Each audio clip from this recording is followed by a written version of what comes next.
Captain's log. Sailing vessel Aequus. Day 1. Departure. Departing Bermuda. Seas 2 meters. Sunny, slightly overcast. Wind approximately 9 knots, though the wind instruments died during our melee with Tropical Storm Alex. Flat, calm water inside the bay. Reported 2-meter seas outside the protection of our little cove. We'll soon find out. Today started as any other departure day. Lots of last-minute purchases, calls home, texting of the communications equipment, motors, emergency gear. Provisioning for this crew has proved easy enough, though not cheap in the slightest. Everyone is running around trying to stow the dry goods in their proper location.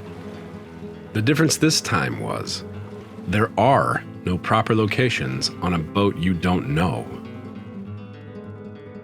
This girl is still new to me. I'm still learning how she likes to be touched, how she responds when I push her, the best part of her hold to put the fragile pieces of nutrition we'll need for the next 2 weeks. Put the wrong thing in the wrong place, and the results can be disastrous. There is no saving flour once it's soaked in seawater. That goes for just about anything. We choose to live, breathe, and sleep in this beautiful, caustic environment.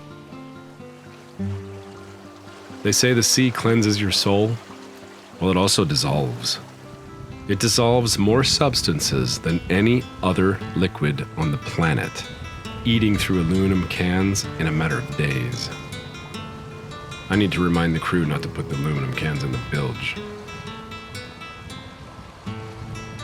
6 people, 3 meals per day, 14 days. Add a week for safety, 378. That's the number of meals we must make out of what is residing in our bilge. It never looks like enough.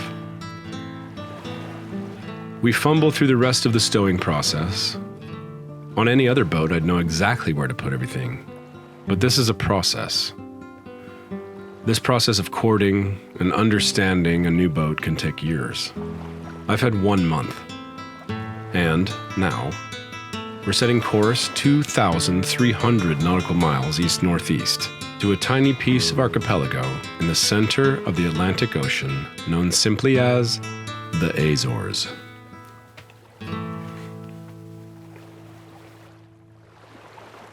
After getting everything in its proper place, we lifted the anchor and set out for the customs dock.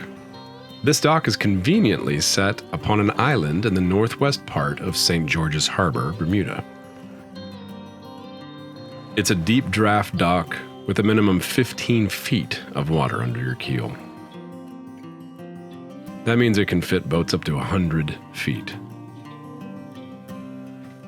The officials were supremely cordial, as was everyone we met in this beautiful island. And the paperwork was completed in the span of an hour. The crew is ready. The boat is ready. We finally point her bow to the east and say our farewells to land. We carefully navigated the entrance channel. Then I ordered all ahead full, and we were making 8.5 knots on engine and main alone. Just then, a curious thing happened. I got a phone call from the Bermuda Customs Office asking if we could come back on an urgent matter. That call would forever change our lives.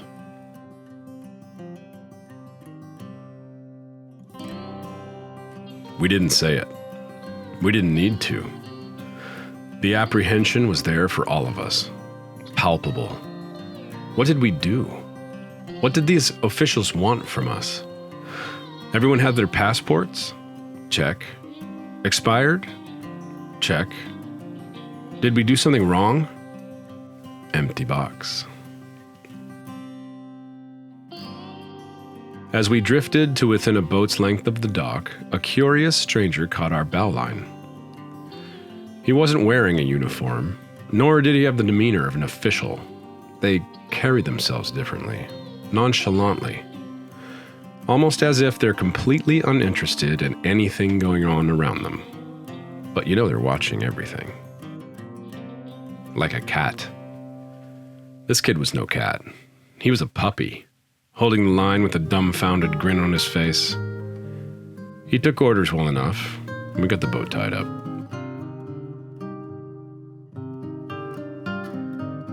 So, just to explain to you how this works, technically we're illegal in this country now.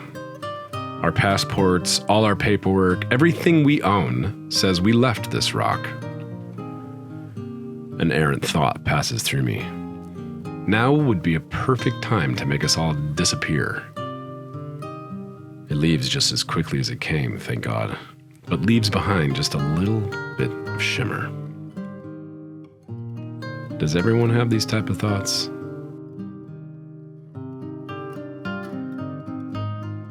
I push them away and head for the boy in the dock. He says his name is Yoni and he's 20. Yep, a puppy. He's from Austria. He came here on a boat that almost sank in the tropical storm that rocked us 2 nights before. Just about the time we started putting the story's pieces together, the agent comes out and asks us if we'd like to take him with us. Just like that. Without a moment's hesitation, I said yes.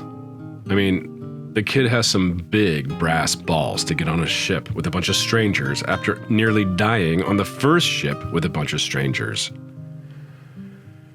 By the way, this trip is 3 times the length. I already like him. My crew, on the other hand, wasn't so excited to add a stranger at the last minute, so we decided to have dinner at the dock, which included a bowl for the customs official working late, and get to know our new potential crew. For the next 30 minutes, Yoni spun a yarn that would make the saltiest sailor's ears perk up. In my 16 years living on the ocean, I've never heard its equal. But alas, my friends, my writing time is at its end, and my watch time is here. I'll relay Yoni's entire story for you in my captain's log tomorrow.